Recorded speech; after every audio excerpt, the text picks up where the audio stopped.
coquillages et crustacés. Bonjour, je suis Christine de l'atelier d'écriture by Christine en direct de Nice sur la Côte d'Azur. Cette semaine, mon conseil d'écriture est le suivant.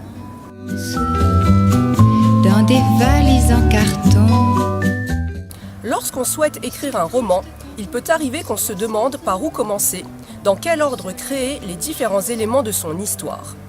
On déborde d'imagination et de motivation, mais on ne sait pas toujours comment organiser ses idées pour leur donner la meilleure forme possible et en faire un livre qui plaira au lecteur. L'écriture d'un roman demande un travail de construction préalable. Pour qu'une histoire se tienne, on doit réfléchir à sa structure. Le Mistral va s'habituer. Si l'on voulait utiliser la même métaphore que René Descartes dans le discours de la méthode, on pourrait dire que l'écriture d'un roman est comparable à la construction d'une maison. Lorsqu'on décide de construire une maison, on sait qu'il y a plusieurs étapes et que celles-ci doivent se faire dans un ordre précis pour s'assurer de la stabilité et de la qualité de la maison. Ainsi, on construira les murs porteurs avant de poser le toit. On dessinera les différentes pièces et on en mesurera la superficie avant d'acheter les meubles.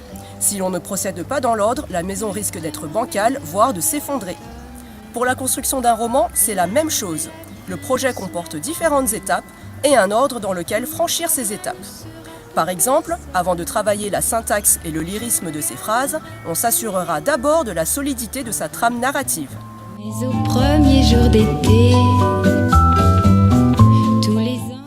En effet, passer des heures et des heures à retravailler un passage sans avoir l'assurance que ce passage aura bien sa place dans le manuscrit final peut se révéler une perte de temps.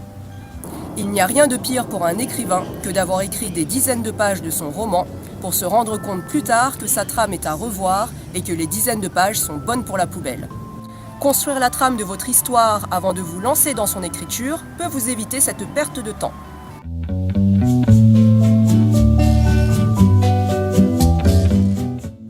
Par ailleurs, avoir travaillé la structure de votre histoire va également vous permettre d'éviter les blocages au moment de l'écriture.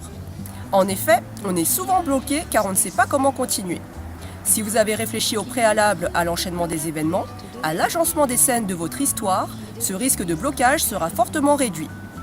En sachant toujours quelle est la scène suivante à écrire, vous n'aurez plus d'excuses pour ne pas écrire. Alors, structurez votre histoire et retrouvez-moi bientôt pour un nouveau conseil d'écriture. On pense à la saison du soleil et des chansons. Pourtant je sais bien l'année prochaine tout refleurira, nous reviendrons. Mais en attendant je suis en